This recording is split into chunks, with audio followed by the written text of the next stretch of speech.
Stredná odborná škola poľnohospodárstva a služieb na vidieku v Košiciach je dynamická a moderná vzdelávacia inštitúcia s dlhoročnou tradíciou, ktorá pripravuje žiakov na úspešný profesionálny aj osobný život. Zameriavame sa na rozvoj ich kreativity, talentu, vzťahu k prírode a podporu trvalej udržateľnosti v poľnohospodárstve. Účasť učiteľov a žiakov na mobilite Erasmus Plus priniesla škole cenné skúsenosti, nové poznatky a inšpiráciu pre moderné vzdelávanie.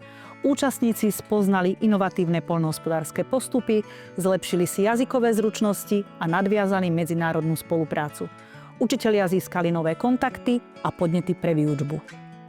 Na Erasme v Budapešti som zistil, že zeleň naozaj dokáže meniť klímu mesta. Spoznal som novú kultúru a zistil som, že všetci riešime podobné ekologické problémy.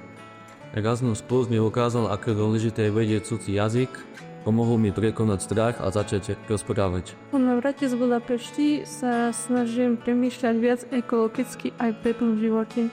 Do projektu Inšpiratívna zeleň v Budapešti sme sa zapojili, pretože chceme, aby naši žiaci videli, ako môže zeleň meniť mestské prostredie a zlepšovať klímu.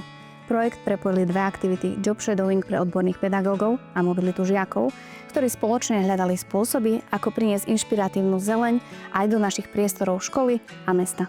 Erasmus Plus nám ukázal, že aj malé zmeny v prostredí dokážu priniesť veľký efekt a motivovať mladých ľudí k tvorivej práci s prírodou.